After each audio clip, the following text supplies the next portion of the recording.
All right, good afternoon, good evening, everybody. Welcome to our webinar today on team integration for dental sleep apnea. My name is Dr. Mike Parchewsky, and I'm here with my friend Dr. Vishal Sharma. Welcome, and hope we can get some good information out to everybody today, and especially for dental teams. Big thing that we want to get across is treating sleep in your office is not something you can do alone. You need each part of your team, right from your front end to hygiene, to your assistants, to make it successful.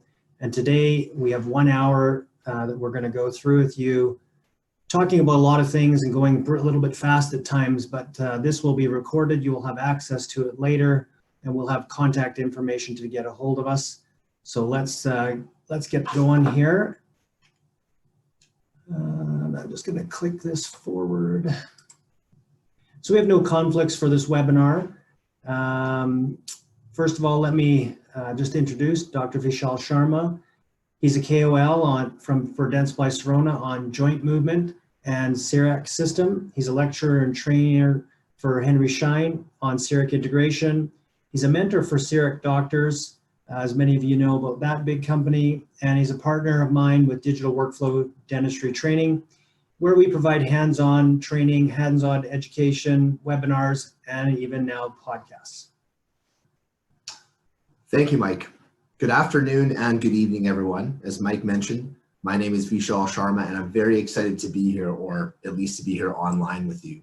Allow me to introduce Dr. Parchewsky, who is uniquely qualified to discuss our topic today. Mike is currently a key opinion leader for Dentsply Sirona and serves on the faculty for Zephyr Sleep Technologies. His expertise extends into all aspects of implants, and he is a trainer on the Astra implant systems. Mike and I work together on our platform, DWD, and he is the current president of the ASDA. This is our contact info, which is also available at the end of the presentation. Should you have any comments, questions, would like a copy of this presentation, or need more information, please send us an email. Mike and I also have a podcast, Digital Workflow Dentistry, and the link is available from our website. We will be discussing 3 software technologies today. One is the Matrix by Zephyr Sleep Technologies. The others are Dentsply Sirona products, CCAT Air and CCAT Function. There are a variety of similar softwares available today, obviously all with unique aspects, but these are the ones that we will be discussing in today's presentation. On the screen in this operatory is an example of what the CCAT Air software looks like. Well, let's jump into talking about sleep. I'm sure that most of you have had a long day, many likely need a nap, but I implore you, don't sleep on the facts. Amnesty International actually considers sleep deprivation a form of torture. We'll be discussing today how you can integrate these conversations into your office to make your patients aware of their possible sleep issues and to stay on the right side of the Geneva Conventions. Obstructive sleep apnea is a medical condition that involves a partial or complete obstruction of the upper airway that results in the prevention of regular breathing, and it therefore reduces oxygen intake. It can be treated by either a dentist or a medical doctor, but currently requires a definitive diagnosis from an MD. Sleep apnea is currently a very underdiagnosed medical condition. Thankfully, there is increasing awareness and discussion about it in the media, which in turn, of course, leads to more inquiries from our patients. Current medical school curriculums discuss OSA in detail, and that has been a positive paradigm shift from previous decades where less understanding and thus less time were allocated to it. Estimates are that 1 in 5 people in North America have obstructive sleep apnea, with males being more prone to it than our female counterparts. In females, postmenopausal women have a higher incidence of OSA.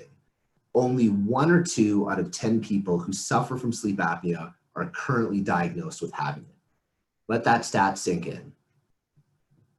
About 1.5 years ago, CBC had a very informative broadcast on OSA. This is one example of increased media attention. The link to this newscast is on the Zephyr website, which we'll share at the end of the presentation. So another thing that DWD has done is as we train and we lecture on digital workflows and digital workflows for sleep, is we published a paper in Oral Health in the March 2019 issue. It's also available on our website as well. The purpose of this paper was to describe this technique using the Matrix Plus system, the theranostic exam, and to be able to predict and treat our patients in a much more concise workflow than has ever been possible in the past, taking away a lot of the guesswork and taking away a lot of the reasons why people don't get into sleep.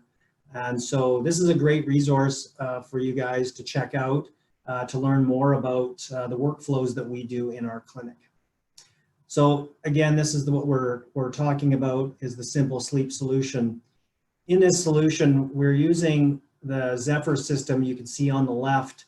What that system's doing is, once we have a diagnosis of sleep apnea, we're able to fit a custom tray into the patient's mouth and test them to find out in another sleep test where their lower jaw wants to be, where their lower jaw should be position-wise in a protrusive manner, to be able to predict whether they can be, one, treated for sleep apnea, and two, what that exact position is. We're able to use our digital technology, the CBCT, look at an airway scan. We're able to take digital impressions, and then in the end result is we are able to get a custom fit milled appliance for the patient at their ideal position. In your office, it's important to screen or direct your patients. We are, as dentists, are becoming the more of the quarterbacks for sleep apnea treatment for our patients. And whether or not you are going to treat obstructive sleep apnea in your clinic, it's important for you to be screening for that. Some of the key things you're looking for is clencher grinders, patients with high BMIs, as patients are getting over the age of 50, high blood pressure, and people have reported, or partners have reported, snoring. If you believe a patient of yours is suffering from obstructive sleep apnea, it is important to either get involved in testing them in your clinic or refer them to a sleep clinic physician or a dentist that does treat sleep. It shows that you're comprehensive about their care and you're aware of their overall health. So why does screening matter in our practice? Well, and why does sleep make sense for us in our dental practices today? Well, 2,000 patients in a practice, and if you consider that 20 to 30% of the population has sleep apnea, that roughly gives you about 600 patients. Now, an important point for you to understand is that, and we'll talk about it a couple more times through the presentation, is that oral appliance only works in 70% of patients. CPAP will work in 100% of patients, whereas oral appliance only works in 70%. It is generally those 30% of patients that we've always had trouble in the past treating, because if they're not a responder to oral appliance, you spend a lot of time trying to get them titrated, and it's never going to work. But if you consider that 70% of those patients in your office will respond, you're looking at 420 patients. Now, if you were treated those over 3 years, because these are people are coming in different recall regimens, that'd be 140 patients per year, or 10 to 11 per month. Now you couple that with some new patient flow and people that are sent to you directly for consults, and oral appliance replacement being needed at 3 to 4 years, and you basically have a sleep apnea practice already in your office. And that can equate to quite a big gross revenue to your clinic. It does involve a full team involvement. Hygiene assistants can ask questions, screening for OSA. Your hygienist and assistants are always your best way. They have to spend the most time with your patients. Not only can they catch it, what's happening with your patients, but often what's happening with the patient's spouses. And so having that discussion and being able to talk about them is great. Don't forget that we also need to use our medical providers and our sleep physicians as part of our team. So we're not just flying out by ourselves here. We're always involved with the sleep physician or multiple sleep physicians in our area in treating our cases, so that we're able to treat our patients in the best fashion possible. Now, who are we generally looking for? We're looking for patients with that BMI over 35. We're looking for patients that are snoring, patients with high blood pressure. Gender typically is a male or the postmenopausal woman. And then age greater than 50, and women, we're talking typically greater than 60. And believe it or not, bruxism is a huge comorbidity. It's determined in a lot of the research, 50 to 60% of people that are grinding also have sleep apnea. It could be the possible cause of that. So one very effective method of asking our patients about sleep issues is on the new patient intake form, or on an updated medical history for those existing patients. Obviously, someone who has been on a CPAP machine but may not currently be compliant with it has been diagnosed with obstructive sleep apnea at some point. There is a correlation between snoring, grinding, clenching, and nighttime airway obstruction. So these questions can be helpful. Fatigue in the morning, in the afternoon, or while driving home are also good indications of inadequate healthy sleep. If you're falling asleep during this presentation right now, it just may be a testament to Mike's cadence, but it could also be a sleep issue as well. So as assistants, dentists, and hygienists, we have an opportunity to ask questions in the chair. Obviously, there can be some redundancy with these questions, along with the ones that are on our medical history, but there's nothing wrong with some repetition on important issues. If a patient is told that they stop breathing for an extended period of time while they sleep, or they wake up gasping for air, it's a pretty strong indication they will test positive for a sleep breathing disorder. One question I like to ask is whether their quality of sleep or level of feeling rested has changed in the last few years. As we know, we lose collagen and elastin in our tissues as we age. For the tissues at the back of the throat, this means that they start to sag and can obstruct our airway. And as this will usually worsen as the years go by, it's a useful question to ask of those that we suspect may have OSA. As dental professionals, we spend a lot of time looking in the mouth. So detecting intraoral signs comes quite naturally to us. Signs related to clenching and grinding, such as gingival recession, occlusal wear, bony exostosis, can all be possible indicators of an underlying sleep condition. If we have a constricted airway, the airflow passes more quickly over those soft tissues, causing them to vibrate. This vibration can cause irritation, and thus redness of pharyngeal tissues or the musculus uvula are common in people who have obstructive sleep apnea. Scalping of the tongue can be caused by the tongue being forced forward or protruded during sleep to open up the airway. The result is indentations on the lateral border of the tongue that correspond to the lingual surfaces of the teeth. Class 2 skeletal can also be a contributing factor to sleep airflow restrictions. So these are just some of the examples of the oral signs that clue us in that further investigation is required. So we also use other forms in our repertoire to help the patients. A couple of the sleep forms we use is a stop bang. Another one is the Epworth Sleepy Scale. And we also have our own clinical exam form. Now, examples of these forms are available on our website. We're going to put them up over the next couple of weeks, or feel free to send us an email for anything that you need to help getting your clinic going. Now, for example, this is what we've modified as one of our sleep forms, where we are asking them to fill this out when they're coming in for consults on sleep. I'm not going to go through each of the questions, but you're seeing the general gist of it. We're talking about the high blood pressure, snoring, partners recognizing them snoring. The Epworth Sleep Scale talks a lot about when you feel dozy. Do you fall asleep while you're sitting and reading or while you're watching television? So these are, things that we can then score, and these tests have been shown to correlate very well with patients that may have sleep apnea. Our clinical exam form, Dr. Sharma's already talked a little bit about some of the key things we're looking on the dental side, but it's important when we're doing our consults with the patients for us to be efficient, but also for us to make sure we get a good overview of our patients, because sometimes some of the patients are very straightforward, but some of the patients are a little bit like a mystery that you have to kind of peel off the layers and unravel what's going on in their case. So it's important to get those baseline data. And also when you send your patient's information or your sleep test that you take to the sleep physician, it's very nice to send a summary of your clinical exam form to the sleep physician, so they actually have an idea of what this patient is like, what their weight is, what their chief concerns are, because it really helps them when they're looking at the sleep test to diagnose what the best course of action for the patient is. Now, this is just an example of a sleep form. Patient answers why they're coming in. We go through the medical history. We're getting the height and weight so that we can get the BMI.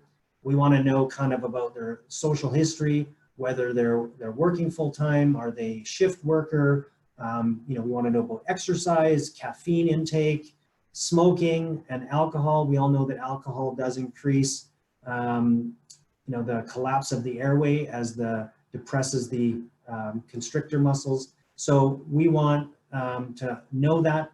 Of course, we want to know their allergies and medications as well.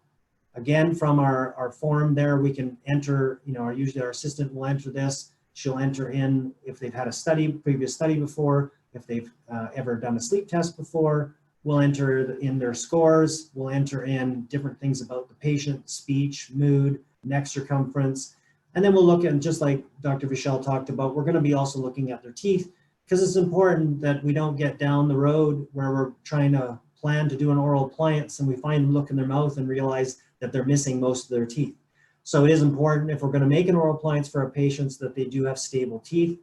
This can also be a big practice boost as well, because when these patients come to you for sleep treatment and let's say they move down the road and you're going to go with an oral appliance treatment, if they need a bunch of dental work done, often they're going to get that dental work done prior to moving forward with the treatment.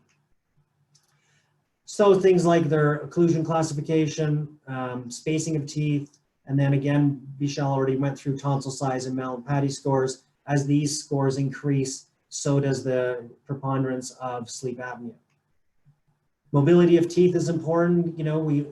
Rule of thumb, typically we want stable teeth. We want no periodontal disease, and we want at least 8 teeth per arch when we're dealing with making a sleep appliance. Those are key for us to have those things in check.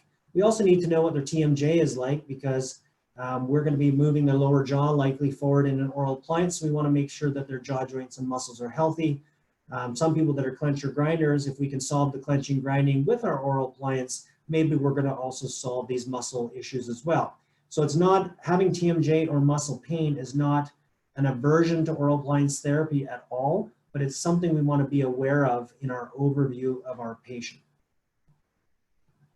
So we now have all the appropriate forms and the corresponding info as Mike has laid out.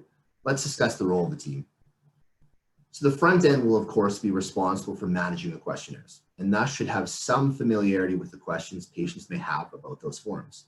After you start treating your existing patients for sleep breathing issues, they will refer friends and coworkers to your office who will specifically be inquiring about sleep-related issues. Our admin team should be able to answer basic inquiry questions and discuss the layout of the appointments. Our front end will also manage most of the communication with other healthcare professionals, such as medical doctors. Our RDAs will be coordinating the clinical appointments, where they will deliver and give instructions on the overnight take-home sleep tests. They'll manage all records, be it a digital impression or a PBS. They will be the ones to communicate with the lab for appliance fabrication, and they'll help assist with any adjustments or titrations that are needed. Our hygienists can help out with blood pressure taking, as high blood pressure can be an indicator of possible OSA. They can go over the CBCT imaging that Mike will be discussing in detail, showing any restrictions present, but most importantly, they can identify and call attention to the signs that they see while performing hygiene that indicates further sleep investigation or testing is warranted. Excessive wear patterns, unexplained periodontal disease, gingival recessions, all of these things are very good indicators that more sleep investigation is warranted. Let's talk about marketing for a little bit. So the marketing starts with patient awareness and simply having the conversations that we've laid out and providing the questionnaires that Mike went over.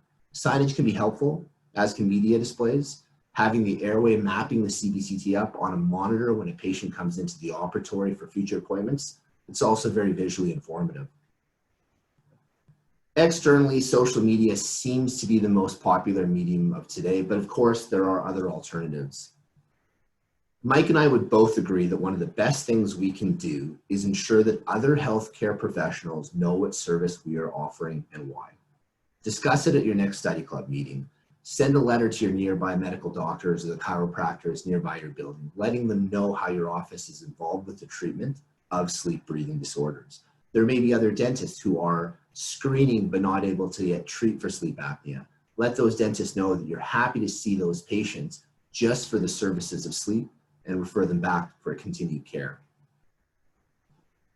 Yeah, those are all really good points. And I'll also add one more thing is when we're sending the letters, we will send a letter after we've started an initial investigation with a patient for sleep, when we've done a sleep test, to their medical doctors or chiropractors or physiotherapists. And we will send a letter once we're in treatment and we've done a follow-up with the patient. So we're sending their medical doctors multiple letters. it gives the medical doctor an idea that, wow, these guys know what they're talking about and they're on top of taking care of my patient. And it makes them feel comfortable to send more patients that come to see them at the medical clinics to us, because now they know, well, hey, you know what, you're trying to do a CPAP and it didn't work. And the medical doctor's like, oh, well, I know these guys do oral appliances. And so to me, that's a great marketing tool. Dr. Vishal talked about CBCT and the airway. Now, I'm not going to go heavy into the CBCT literature, but I am going to show a couple papers that talk about it. The key thing to understand is that when we're taking a CBCT on a patient, it helps to show us the outline of the airway. It also helps to show us nasal sinuses, the nose pathway. Is there deviated septum? Is there obstruction in the sinuses? Is there congestion in the sinuses? So we can see a lot of different things that may lead us to do things like Flonase or nasal sprays or nasal tubes or different things that we can do to help them at night to breathe better. But remember that when we take a CBCT, that the patient is standing up and they are awake. Nobody has a sleep apnea when they're awake, so we have to keep that in mind. Now, when we see red like this and our cross-sectional airway is narrow, it is an indicator, and there is research to show that when we see it getting down into this narrow part, that this person may be more apt to sleep apnea, especially when you see the narrowing occurring near the base of the tongue. Now, when you see somebody that's green, like these two, it doesn't necessarily mean, however, that this patient doesn't have sleep apnea. So that's the important thing to remember. And as all three of these images that I just showed you, these are all active sleep apnea cases. All three of them have sleep apnea. So the green does not mean go here. So that's important to understand. Now, for CBCT and airway analysis, this study, I'm not going to go into heavy detail, but this study was showing that when they looked at sleep questionnaires in patients that are symptomatic compared to cone beams, it was patients with very small cross-sectional areas, in this case, directly correlated with people that was down around 17 millimeters, but also moderately correlated with people under 100 millimeters. So that's kind of what this paper was saying. The only correlation they found was with the really narrow airway on the CBCT. Same thing with this one. It went over, over 750 studies. And again, the only thing that they could correlate here was when it was really narrow, there was definitely a preponderance of airway issues with those people on those CBCTs. So again, the quick takeaway points for a CBCT is I find it's a great tool for patients to understand that we are looking more in depth at them. We are taking a more global look at their health. We are asking more questions, and sometimes just looking at this CBCT takes a patient that, especially with the male patients that would normally not get tested or just say, I don't have any issues and I have nothing wrong with me. And it helps them to get moving to the next step, which is all we're trying to do is get them into a sleep test to find out if that exists. It's great for patient understanding, but be aware that this patient is awake and standing. And remember that it's not diagnostic. You need the sleep study as well as your sleep physician to make that diagnosis. And just be careful of the false negatives. You can still have green, but if they have a high collapsibility, like Dr. Vishal said, as we age and the collagen we lose, then they could still have issues. But basically, we see a narrow CBCT is one of the more of those factors that we can take with things like BMI to move people along into testing. Again, powerful educational tool and helps to start the conversation. So we now have a patient that we suspect of having sleep apnea. Through the conversations that Dr. Mike has laid out, the patient is interested in getting further information and testing. Our next step is that we need a diagnosis through a sleep test. In our case, a home sleep test or a take-home polysomnogram. The diagnosis of sleep apnea has to be done by a medical doctor who reads or interprets a sleep study. Once we have a diagnosis, we can proceed with treatment, be it behavioral modification, such as losing weight or not sleeping on their back, a CPAP or with a respiratory therapist, or oral appliance therapy with a dentist would work as well. So once that medical doctor has diagnosed and interpreted the study, this can all be done remotely via portal or Dropbox. Many of the companies that create these take-home PSGs actually have a medical doctor on staff who, for a fee, will interpret the study. Here are the pertinent definitions when discussing sleep. We'll elaborate on the three most important ones. AHI is the occurrence of apneas, hypopneas divided by the number of sleep hours. So it's essentially the apnea-hypopneic index. 5 or under is considered normal or healthy. Greater than 30 is considered severe, and mild to moderate, generally speaking, is well suited for the treatment by a dentist using an OAT. Hypopnea is classified as slow or shallow breathing, while apnea is the cessation of breathing. RDI, Respiratory Disturbance Index. It's a number of apneas plus hypopneas plus respiratory effort-related arousals divided by the number of sleep hours. So ARERA is essentially when the person wakes themselves up because they're trying so hard to get a breath in. There can be large differences between the AHI and RDI. Younger, thin patients may have a higher RDI, but are not losing enough oxygen or desaturating by 4% to register as an apneic or hypopneic event. Extended medical insurance will typically not cover patients with an AHI less than 5, but they may cover them if the RDI is greater than 5 with associated symptoms. Mike and I cover this in detail, much more detail in one of our more extensive courses. The oxygen desaturation index is the number of times per hour of sleep that the oxygen drops 4% from baseline is typically the figure that's used. This covers the most pertinent definitions on sleep apnea. Great, thanks. So let's go back to our simple sleep solution that we talked about earlier and just go through it in a little more detail for everybody. So basically we're looking now, we've gone through everything, we've screened them, we've got their diagnosis, and so now we're doing this theragnostic test. And so we're going to talk about that. The theragnostic test is, again, is a predictor. We do not want to be treating the 30% of people that will not respond to oral appliance therapy. We want to be treating the 70% of people that do, and we want to know that. We also want to get a prediction of where their lower jaw is going to go. The beauty about theragnostic test is it's a peer-reviewed, researched test that will give us a very accurate idea of whether or not this patient can be treated with for sleep apnea with an oral appliance, and actually very accurately their position. So very little titrating is required in this process. From there, when we have that information and we can then have that conversation with the patient to move forward into treatment planning is basically deciding on the oral appliance we're going to use, taking our scans or impressions, getting the information to a lab, whichever lab we're using, you know, and then moving forward into treatment, which is basically getting him into the oral appliance. So the sleep theragnostic with the Matrix Plus is, like I said, is an accurate way to predict who and how to treat. So what is it? Well, again, it's a test that we are going to be trying to find out what their effective target position is and who will respond. And again, the only other thing I want to mention is that the beauty about this test, when you think about it, is most of the times, like Vishal has said, we are only treating patients in the mild to moderate range because you don't want to start down that road treating a more difficult, higher, more severe case and have them not respond or have them not feel better. With this test, we're able to treat more of these, what we could classify as red light or red cases, difficult cases, because we're actually able to test them without having to get into the appliance. We're able to run the test, communicate with our sleep physician, and if we're getting somebody who is severe down into our targets, sleep physician's on board, everybody's on board, we can be taking care of some of the patients with a more severe rating.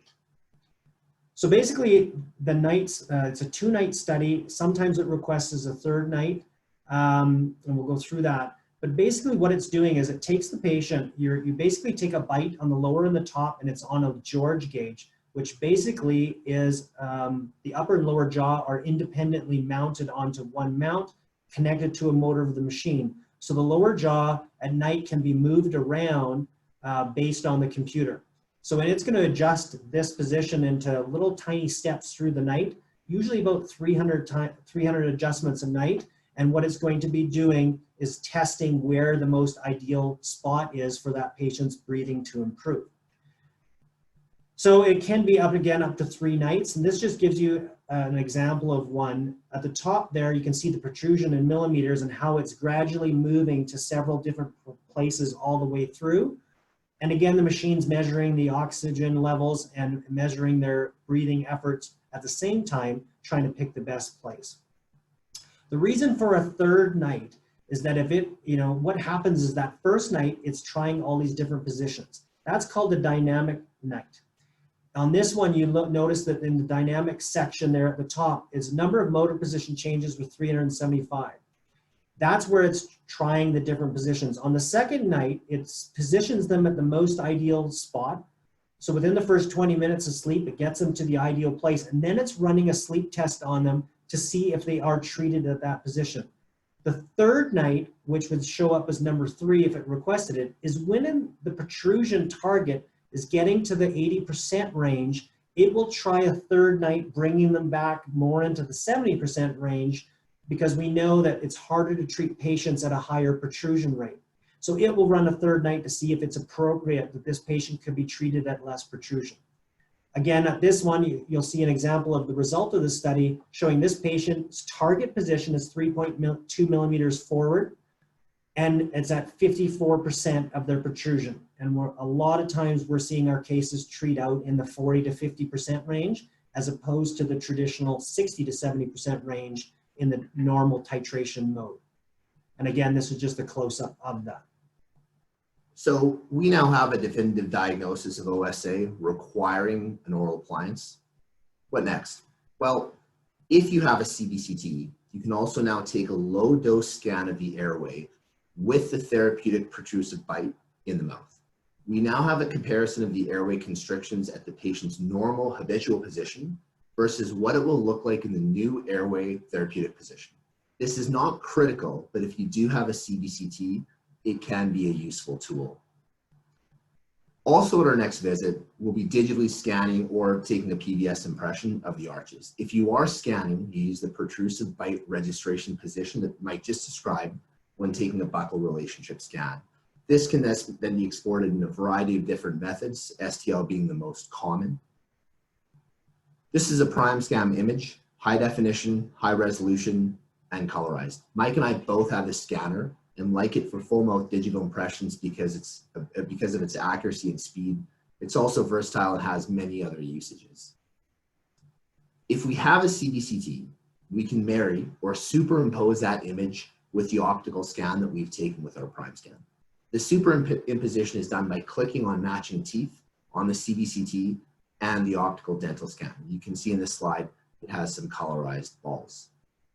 When we have the CBCT with airway mapping and the optical scan combined, we can then send this information to our laboratory for fabrication of an appliance in the therapeutic position as determined by the matrix. So in this slide, you can see the CBCT with the optical scan and that airway mapping all in one convenient location.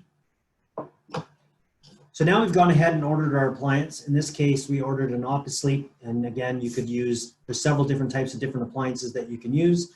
And again, when we do our full courses, we do talk about why and when to use a lot of the different appliances.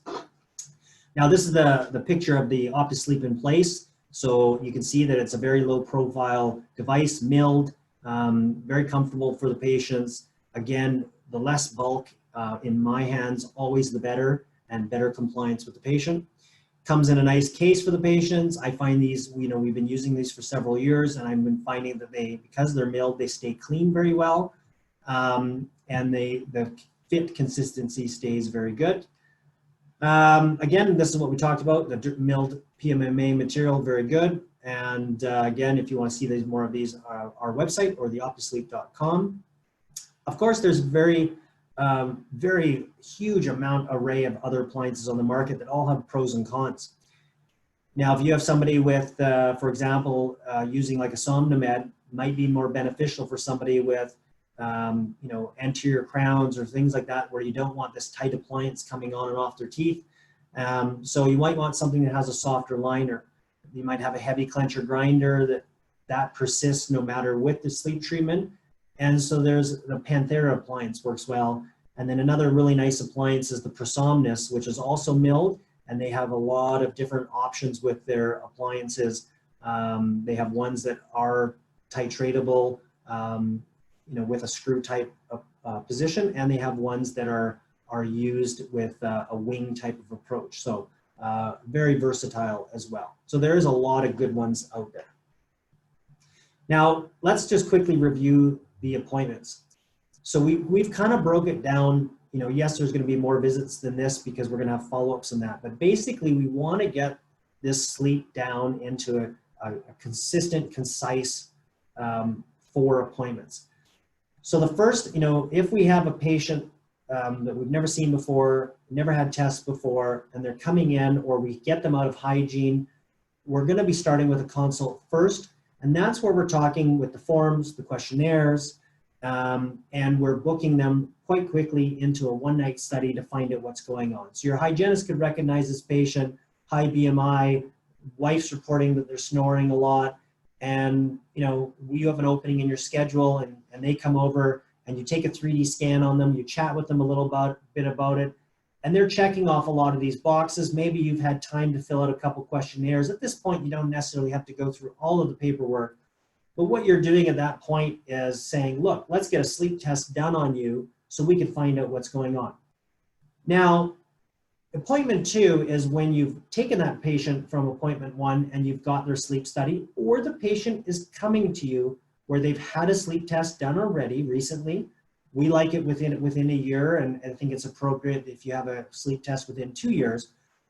But if they have that sleep test and they're coming to you, maybe they failed on the CPAP, maybe another dentist did the test, but they're not doing the treatment, whatever it is, but they're coming to you and they're ready to go. At that time, we really need the theragnostic test to find out if they're a responder or not. So if I see that patient at that time, it'll be short to say hi, to chat with them, and we're really just getting them to that theragnostic study. Of course, I want to take a look at their teeth, and we want to do a cursory examination on them, and to find out, if they're going to, there's no sense doing a theragnostic test if we have issues with their dentition. Now, once we have that theragnostic test, we've got to make sure now if we've got a responder. If we don't have a responder, we're moving that patient back to the sleep physician. But if we have a responder, at this point, we do want to make sure that we have appropriate consult with the doctor. We want to confirm that their dental work's up to date before we take our records. We want to get the patient to sign a consent form where they understand the risks, the pros and cons, their alternatives for care, and we want to show them, we want to show them the previous information that we got from them. We want to talk about the sleep test, and we'll put it up on all the monitors in our room and chat with them about all the different diagnoses that came from the sleep physician and go through all that with them in detail. So this will be a time where I'm spending quite a bit more time with the patient. They sign that consent form, they're good to go, they want to do this, they're a responder, they're ready to go.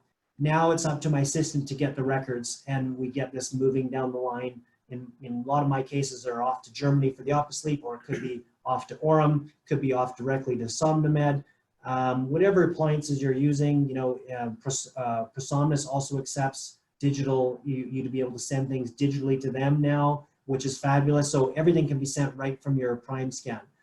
Now, the next appointment, the insert, is pretty quick because realistically, the assistant's trying these trays in, everything's fitting, and we're sending them home to try to have a better night's sleep. So Mike and I would both agree that treating patients with OSA is one of the most rewarding and gratifying aspects of our clinical care. And I'm not referencing economics at this point.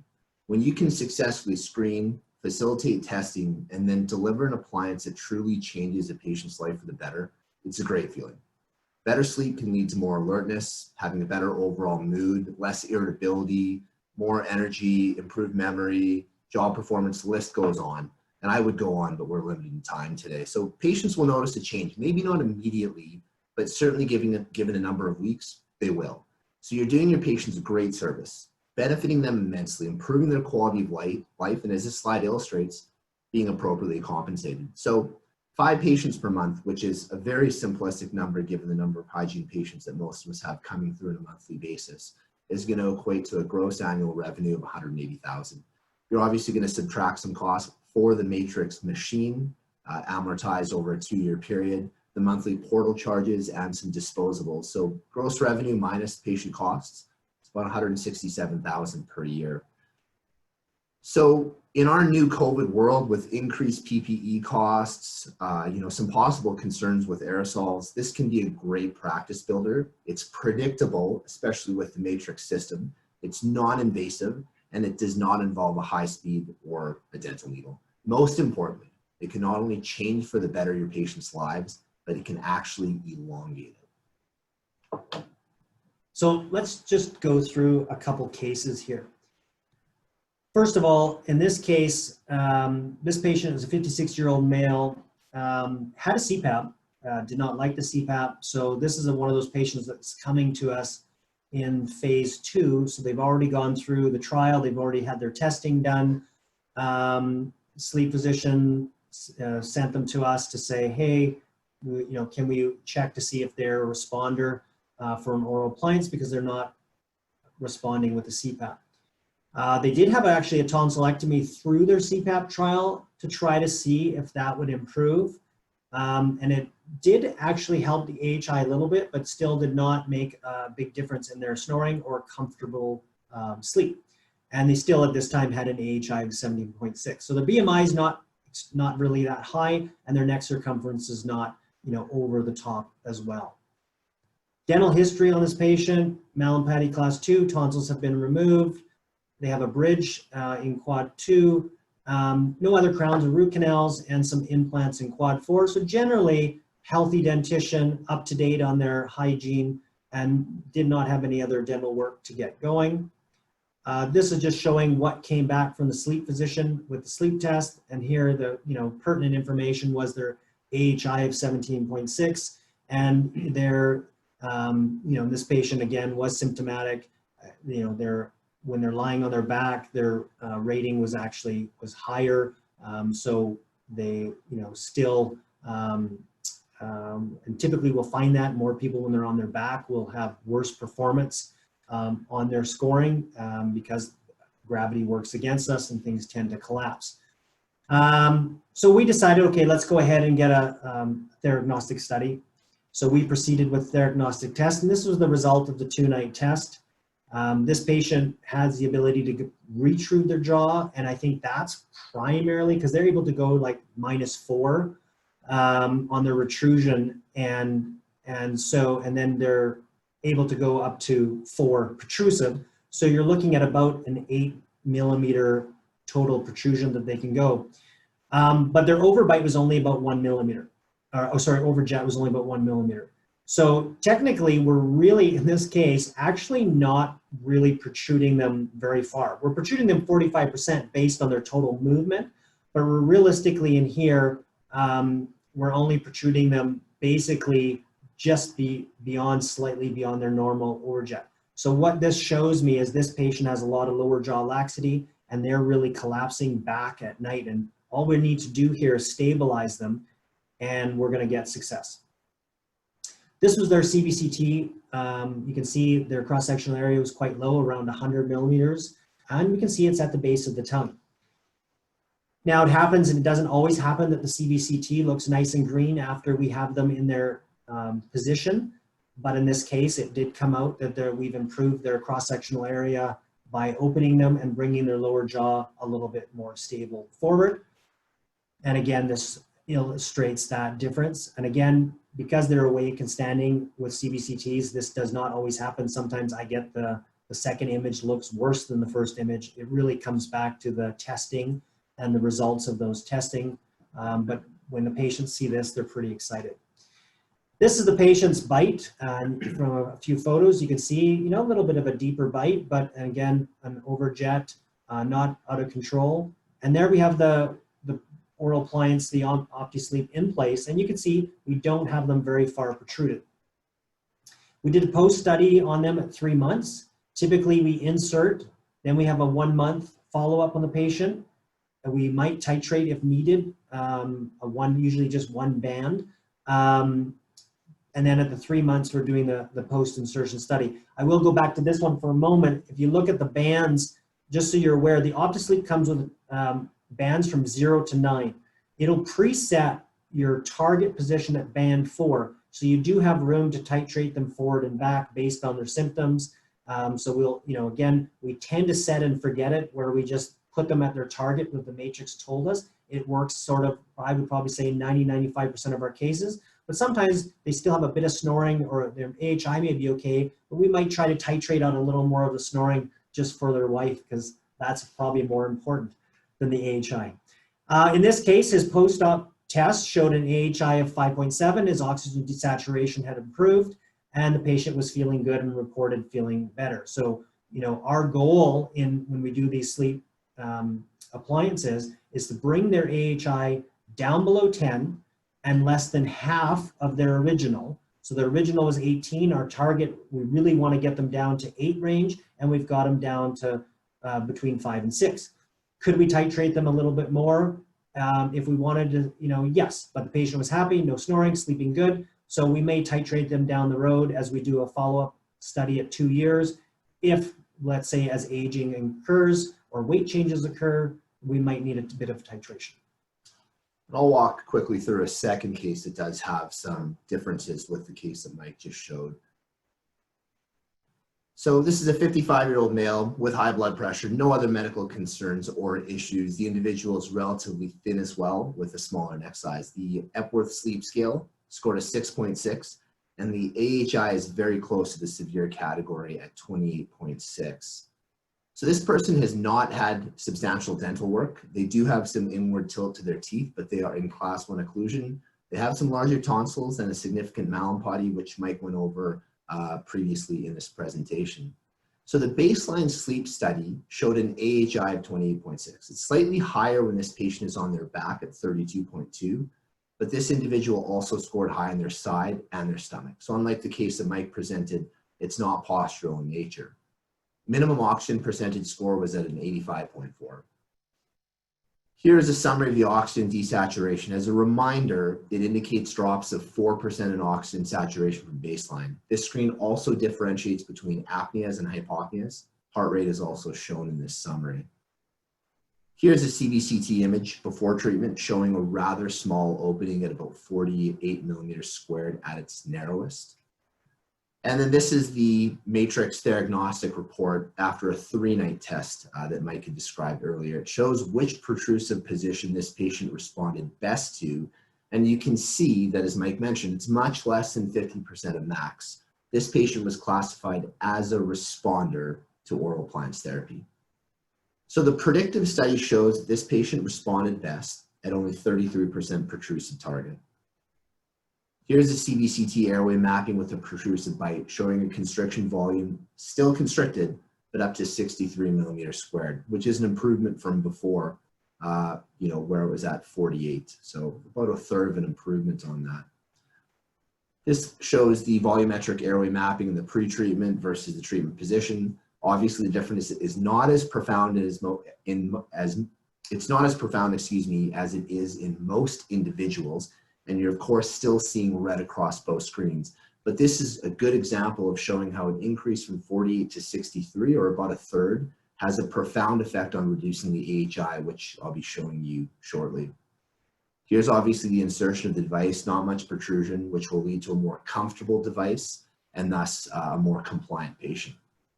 Yeah, and I will say, you probably have noticed on his that his range of motion was very limited. He was a patient that's history of TMJ, history of lockjaw, and so the machine requested a 3rd night because it was having trouble being able to bring him more forward. So the machine thought, well, hey, what's going on here? This patient, you know, is having a struggle moving it beyond that 1 millimeter mark, and so it ended up requesting a 3rd night. So, you know, sometimes you also obviously, this is a good case to show that range of motions can be limited in patients. Sometimes you have to look at those percentages that you're getting, and they may not be truly accurate of protrusion levels, but the computer is running an algorithm on the position that it finds most accurate. So it is important for us to understand that those numbers are guidelines, but the target that it gives us is a very accurate position. But it also comes back to the point for your dental assistants that are out there, is when you're setting your numbers and you're checking your protrusion and back, have a second assistant test that with you to confirm it. Check it 2 or 3 times with the patient, because sometimes you put things in a patient's mouth and they don't want to move it. And then also have your dentist take a peek too, to make sure that you're getting those numbers, because then you just have a little bit more correct prediction when you go. But yes, that patient just did not have much range of motion. At the follow-up, what's important for us, we talked about that 1 month follow-up. It's that there's no headaches, jaw pain's feeling, no jaw pain, they're feeling more refreshed and less dozy, bed partners reporting that they're not snoring as much, and the device is comfortable. In this case, we were achieving those results.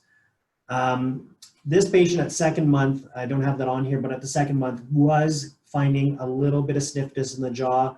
And so we did go through some muscle exercises, some morning muscle exercises. Often what we do is cut little bite tabs out of a mouth guard material, and we'll have them put 1 tab on either side and clench down on that for about 5 minutes in the morning, and that helps to reset those muscles. And of course, some muscle exercises and muscle massage works well. And anybody who wants more information about those types of things, morning routine options, just please send us an email. Now, the 3-month mark, we want to find out if this patient's being treated. But we can't just say, okay, we put a patient in appliance and forget about them. We need them coming back, and we send them home with a machine, and we're running a follow-up to see how they're doing. In this case, this patient's follow-up, remember their AHI was 28.6, now they're down to 1.2. So we've taken a moderate to severe patient without moving their lower jaw very far, stabilizing, holding. We've helped them with their clenching, grinding, and their TMJ issues, and we've brought their AHI down to 1.2. And this is a patient as well that's actually friends with John Remmers, who invented the CPAP, and is a world-renowned sleep physician. And CPAP was just not happening. And so we were able to take care of this patient for John with an oral appliance. So it's a pretty cool case. So what next steps can we all take to further our sleep education and better assist us in integrating it in our office? So obviously taking more courses or taking advantage of the webinars that are currently available. A full day hands-on sleep integration course is also very helpful in understanding the basics of implementation in your office, from screening, which we discussed today, to the successful and straightforward delivery of your appliance, which Mike briefly touched base on. Obviously, with COVID and gathering restrictions, it may be some time before we can attend any such courses. Mike and I both had in-office integration workshops in our clinics many years ago to help us jumpstart our sleep protocols. This is really helpful to get the entire team on board and to help them understand their respective roles and the importance of those roles. Once you and your office have a solid foundation on the management of sleep breathing disorders, SHARC Education is a great resource for experienced professionals. Zephyr Sleep also has a plethora of articles, forums, and information. And of course, Mike and I are available and happy to answer any questions that you may have. I'm going to pass it back to our host, who has some digital questions that they have received, and we'll be happy to answer those over the next few minutes.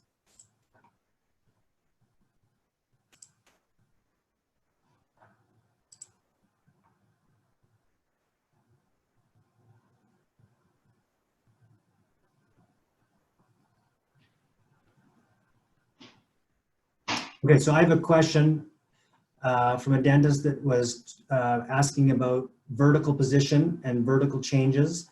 So, he does a lot of readings to deal with vertical position. Now, I will say, I mean, that's a detailed question. I will say that the biggest thing we have found, and with the research through Zephyr, is that we did not find as much changes when we did different types of appliances in the vertical realm. You would think that you would have more improvement by opening vertical and opening volume of air. But in our theragnostic tests and in our testing with the different appliances, we did not find that increasing vertical made a big difference. Now, his question was also, are we guessing at the vertical? Well, technically, we're looking at the vertical in a couple of ways. We're not guessing at the vertical, but what we're trying to do is there is a 4 to 5 millimeter vertical opening required to have room for the appliance.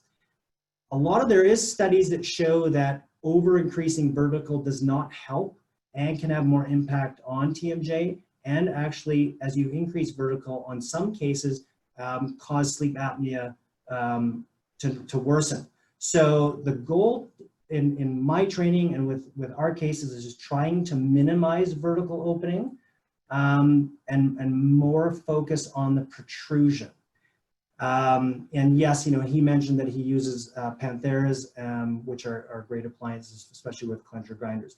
Now, I will also state that you can take a phonetic bite, or you can take a neuromuscular bite, or you can take a bite on the patient with a digital bite fork, which is basically a tripoded a George gauge bite fork. So if you get the number off your Zephyr machine that says, you're predicting this patient to be treated at 4 millimeters, you could set your George gauge with a bite fork at that, and you're primarily taking your bite registration on the 7s and in the anterior, so tripoding so that you can actually use your digital scanner to take your buccal bite. So you can do that and have them sort of rest or slowly guide them into that. You can practice it phonetically, especially with patients that don't need much protrusion, but you can actually do the bite that way. Now, if you have a patient that doesn't need a lot of protrusion, let's say you're just stabilizing them, you could actually do the patient, take the bite on them in any way you want, as long as you get that AP position accurate, right? So if a patient doesn't need much vertical or protrusive movement, then you could actually take the bite in whatever fashion you want, whatever occlusion modality you want to do, but getting them, let's say it's end to end, but getting them to the end to end point. Anything you want to add? No, I think that's a really good synopsis. Obviously, the technology may one day change, Chris, and there may be a machine that does incorporate that component. Of course, with the devices you're using, when we're looking back on those devices and reassessing, and maybe the AHI has relapsed to some extent, one of the things that we're taught, of course, is to look at the vertical. So it's a very good question, but Mike, I think, answered it really adequately in that all the testing with the matrix was done essentially at a standard position with not much deviation. And of course, we get a pretty good gauge of the success on that at 71% of responders. So we have another question. Why is a patient who is treated at a high protrusion more difficult to treat? So it's not that they're necessarily more difficult. It just increases the chance of post-operative discomfort or post-insertion discomfort. There is a higher incidence of occlusal changes, and the compliance becomes a bit more difficult. And of course, the question then is, if we can get a really adequate result where the patient is satisfied and the objective numbers on oxygen saturation and AHI have improved at a less protrusive rate, we would obviously want to do that. So the difficulty comes in simply with patient compliance and a greater incidence of complications. There was a comment, not so much a question, just on getting hygienists to partake is like pulling teeth. So I'll just make a couple comments on that, because over the years with different hygienists in multiple offices, we've had varied levels of success with incorporating sleep into the office. But one of the things that I found is most successful is speaking specifically to the hygienists about how sleep-related issues can contribute to periodontal concerns. So one example would be a patient who has good hygiene, follows the regimen and the recommended interval for hygiene, yet they're not getting the same level of improvement or lack of inflammation that we would typically see. And the question then is, what other factors could be contributing to that? Of course, there's medical issues that may be contributing factors, but there may be some bruxism and parafunction that's contributing to that. And so that's worth investigating from a hygiene perspective. So we just found you have to utilize a light that speaks specifically as to what that person's role is in the office, and also go through testing with all of your team, have them take the device home. And I think that's really effective for incorporation. Now I lost a couple of the questions that were on the non-responders question is a good one. Oh, there it is. Okay. So a couple quick, we got some good questions coming in. Now, one of the questions was, patients I've seen with oral appliances for snoring over the last 19 years have developed posterior open bite. So I will argue that that is not unreasonable comment, and so there is side effects, but I'll say a couple things. One, with milled appliances, I find it's less. Two, the less we protrude them, better. In some cases, morning exercises and those types of things will help. Randy piped in about opening up the maxilla and letting the lower jaw come forward. That's kind of what we're seeing happening. So Randy's kind of answering that question in the sense that a lot of the posterior open bite is if you have these really heavy lower anterior tilted class 2 cases, and you're now allowing them to come forward and open and more rested, in a lot of cases they will come forward and you'll end up with that posterior open bite. Now, the question is that were they originally in a healthy position? And so if you're getting some of those cases occurring, sometimes that is the issue. And so the question is, now, do we not treat these patients or do we treat these patients? Now, the studies have shown that 5% of patients have side effects. So I will say that we're not seeing as many open bites occurring. We're still seeing our side effects in the 5% range. But think about it. You've taken a patient who, based on the Wisconsin cohort, may be losing their lifespan and who is not compliant with a CPAP, and we're basically prolonging their life. So I can live with some posterior open bites, and I can live with having to do some restorative work or some ortho work, like Randy mentioned, about closing their bite or correcting things down the road. And patients will understand that, and that really has to be also part of your consent form.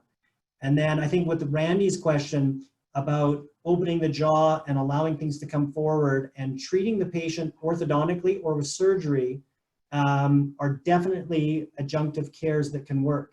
And he's talking about permanent fixes. So if you think about it, if you have a patient that is not compliant with CPAP and maybe not a great candidate, or you look at their constricted arches, there was a lot of dental issues going on, 100%, if like Randy said, if you can get these patients on board for pursuing orthodontic approaches to open the bite, orthodontic approaches to widen the bite, orthodontic approaches to allow the tongue to have a better position, even training the tongue. There's now devices coming out to train the muscles in the tongue.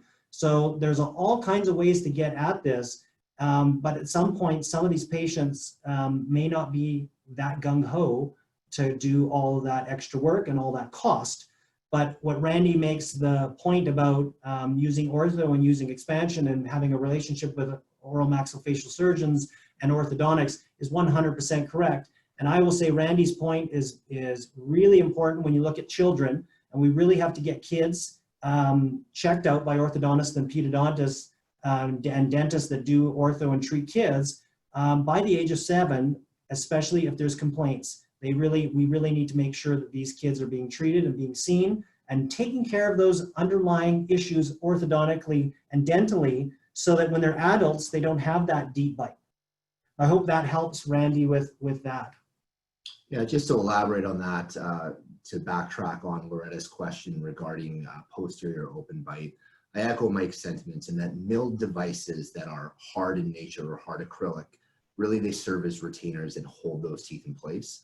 Whereas the softer line ones or the comfort ones, they don't have that same retentive capability. So we're much more likely to see iatrogenic orthodontic shifting.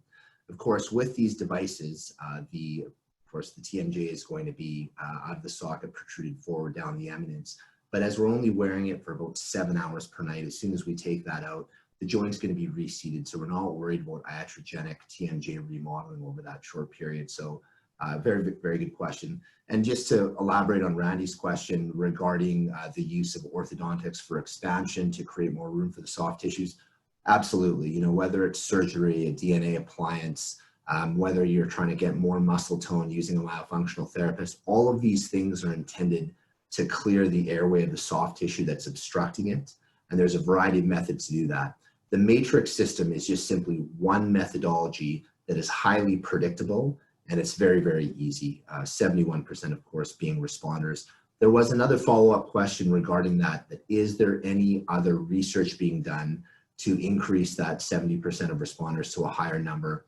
And the short answer to that, for whatever reason, protruding the mandible, utilizing an OAT just is not effective beyond that. So the research, of course, would delve back to CPAP therapy, which is 100% effective. So I think the short answer on that is no.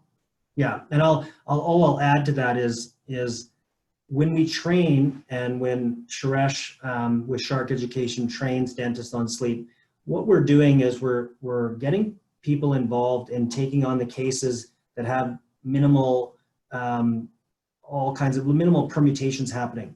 You don't want a patient that is, having very dire medical issues. They're using their CPAP to basically cling to life. These are not the cases you want to switch to oral appliance and get on. You want the straightforward cases that that you can make a difference on. The more protrusion that is happening, the more risks of side effects, like Loretta had mentioned, the more risks of issues. And when you start to see these tests coming out wanting a much higher protrusion, you do have to stop and just say, is there things that we can do orthodontically? Is there other adjunctive things that we can do? What can we do to make this better?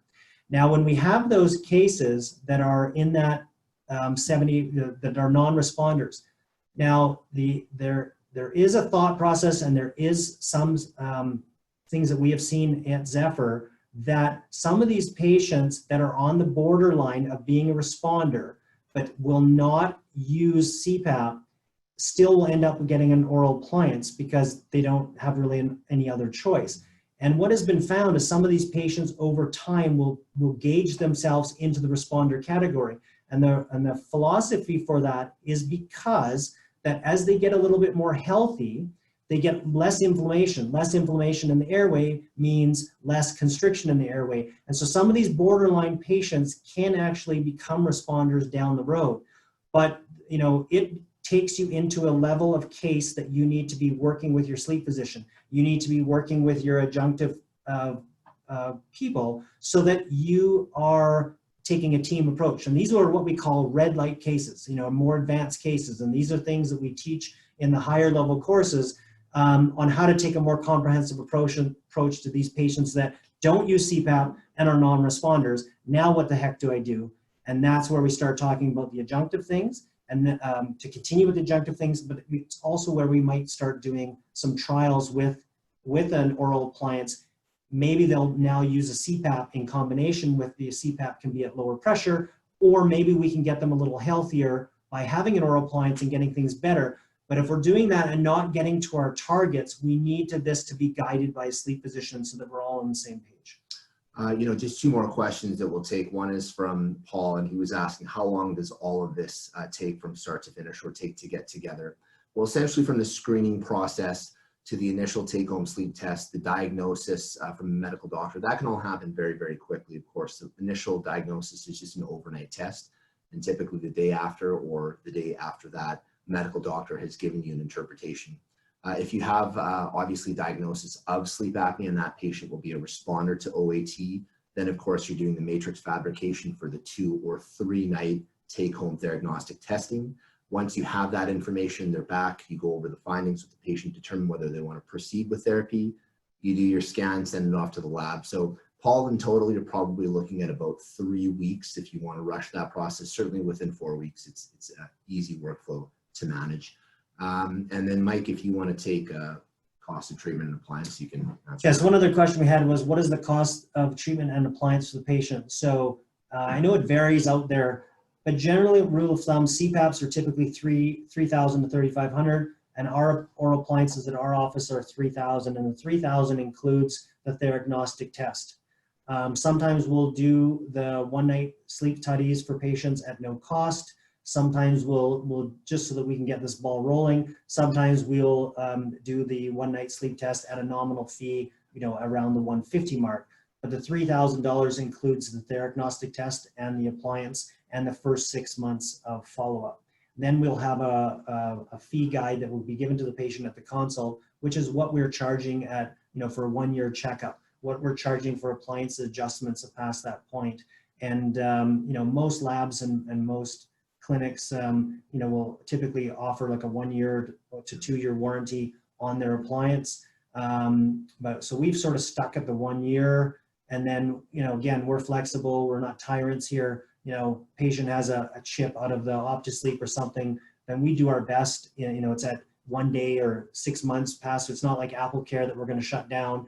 We're going to be able to help them and be reasonable with them on these repairs. And a lot of times the repairs are not that arduous. And I should point out that the milled devices are very, very long lasting. We have time for one final question. I just want to thank all of you for taking part in this webinar. I hope you found it informative. The final question is, someone is inquiring why Mike looks so much better in the animation than he does in real life. And the simple answer to that is CGI does wonderful things. Yes. Thanks, Perfect. everyone. Thanks. Take care.